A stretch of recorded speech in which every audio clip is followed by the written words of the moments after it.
Another XL Eaglemoss Hero Collector Master Replicas model. This is the Enterprise from the J.J. Abrams verse.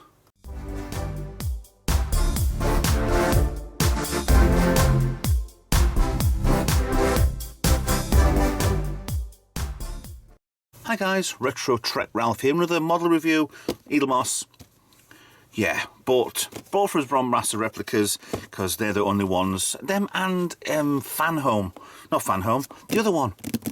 Real merch are selling these. You can find them on eBay and stuff like that, but they're ridiculous priced. This is the NCC-1701 USS Enterprise reimagined for the 2009 movies. This is the first one. This is not, because they had another version, like a refit version with a very thin pylons, the thinner neck. It kind of made it a little bit oddball, sort of size-wise and whatever, but this is the first one that they actually brought to show us on screen. Never a physical model, always CGI, which is, you know, it's nice to see. We could alter and they could alter as much as they want anyway. So yes, this is that. This is XL23 as well. So let's see if I can get it out without breaking anything. Possibly got a magazine in here, I don't know. Ooh, we have. That's a rarity. So, this is the smaller magazine than what you usually get. Oh, let's have a look. 1701, special, Constitution class. Well, yeah, it's nice reimagined. So many people have reimagined the Enterprise from the Matt Jeffries original.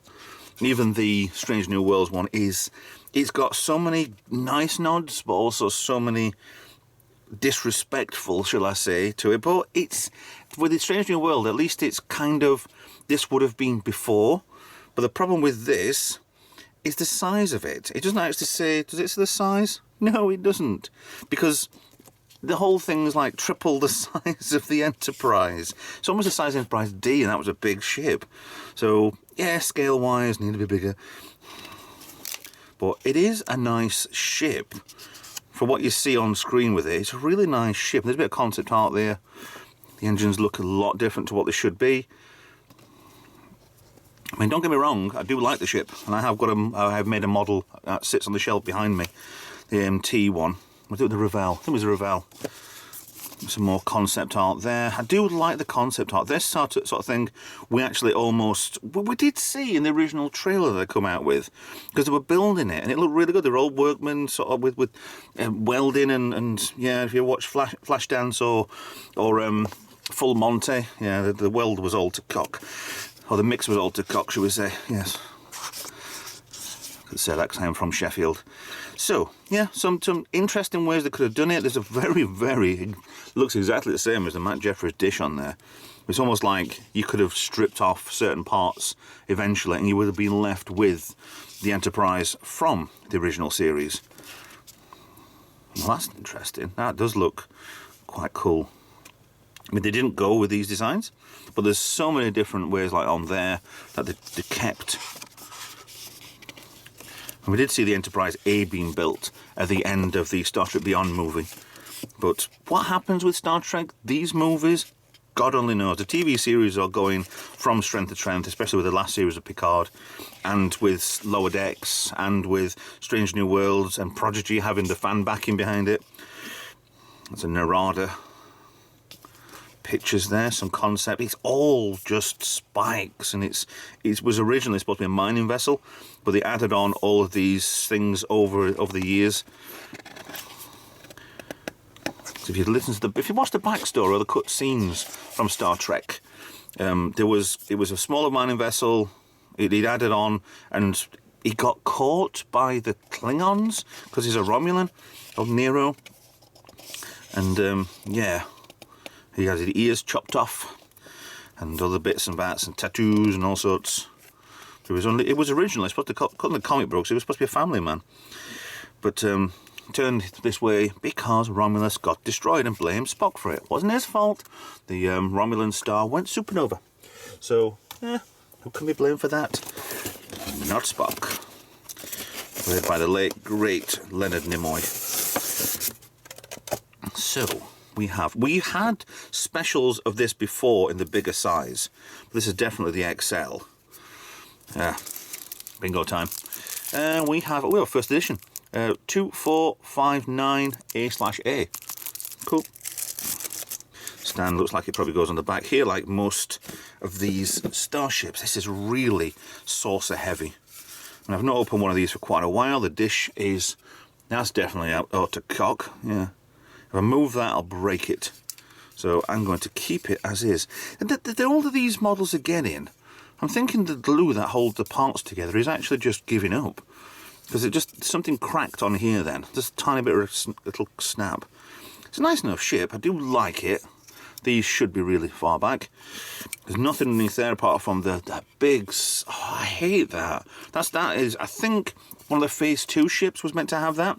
So if that was purposeful to put that on because of the Phase 2, if it's not, it just looks sloppy. It should have over here and over here. And even the model that was refit, Enterprise underneath here, and the other 1701 on here, and that's right. And yeah, it's fine. It's nitpicking over things I have no control over. Cool. Let's zoom you in to have a look at this beauty. Oh, let's have a look that way around. The NT, I have to spell the Enterprise because there's one of the models we got with NT Prize, which is absolutely silly. The bridge bit on here was kind of given up with the lifts on the back where you can actually get out of there and then you run down this corridor to engineering and off you went. Some lovely Aztecing on here. All just repetitive. That's why they call it Aztec, and it's just repetitive kind of Aztec pattern that they did for the refit Enterprise from the first motion picture. But it does fit this really well. Let's go down the... Let's go picking a cell.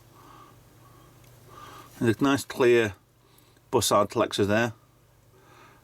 Maybe enough gap to put some lights behind here. I know there's all the lighting inside here and back here, and this part extends when it goes to warp. But it all depends on whether or not the pylons. I mean, they could be. Come on, give me a. Yeah, there you go. All depends whether or not you could unpaint that, make it clear, if it was a clear, or whether or not this is one piece pylon. It is. So you couldn't run a cable up there. Only way you could do it is by mounting it somewhere, so you could only look it that way and then hide the cable behind here and put it straight in, and then same with the other side, but you'd see it by doing that. So the neck area, very forward and slopes back quite a lot. I think a lot of inspiration on the back of that neck. It looks very much like Enterprise D, because it comes back so much. It doesn't come just straight down following the same angle as the front to the front as like the Constitution original one did. Some pods and docking ports on the side there, the Starfleet emblem. Torpedo launch from the front, so they just preempted themselves, which is good, because the only thing they ever did in the original series was this was a torpedo launcher, and this was a sensor array, and this was the phaser banks, and it was just a plot thing that they never actually did. It's meant to be a big sensor array. I mean, on the Enterprise D, it was all the edge was these sensors, so you could get a better view. But a nice, very nice part there. Shame that the clear part on the front is put skew with. I could possibly get a heat gun on there and just to warm it up a little and then just move over, but I'm just going to leave it. These parts here, we never saw them. Actually, we've got two there. We never saw a source separation on this. I know they got destroyed and it got separated and it crash landed, the same with the Enterprise D, but they were always meant to be an explosive part in here which this could disconnect, and maybe even the full neck would come off from the engineering section, what they actually surmised in the books. And two of these triangle parts here and here were meant to come down as landing legs, as well as a third one with the neck. They never did. I was thinking that these parts might have been, but they're not. There's real good detail on this.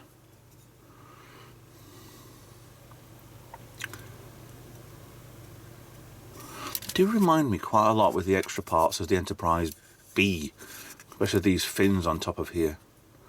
I know the grills and the coolers and all sorts of things from the Constitution class were on. But, yeah. Could do a little more colour. That's all the only thing I'm going to say about this. It could do a bit more yellow. And the blue is a very aqua blue. But for the size-wise, yeah, no, look at that. Yep, brilliant. Absolutely huge ship. Very nice to display alongside the rest of the Enterprises. The XLs.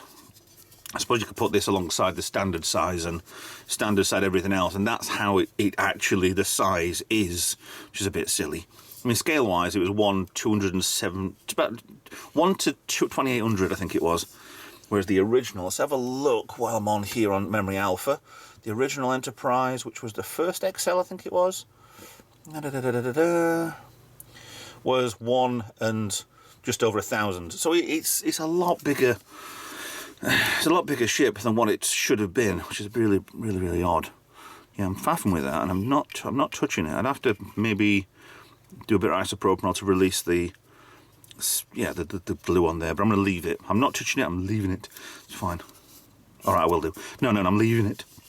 But yes, tons and tons of nice, lovely little details on here. Impulse engines right at the back, lit up. There's plenty of some of these XLs have got some decent enough window markings, even though you won't see much windows on the top of here. Polystyrene again. Yeah, nice ship, very nice ship. It's got a reimagining of the Enterprise for the movies, so cool. With that in mind, thanks for watching. I can't leave that there. Oh yeah, I can leave that there. Thanks for watching. Please like, share and subscribe. Follow me on social media. Yeah, consider being a Patreon, consider a donation, consider giving me the lottery numbers for next week's lottery. And I'll see you guys in another video. Bye-bye for now.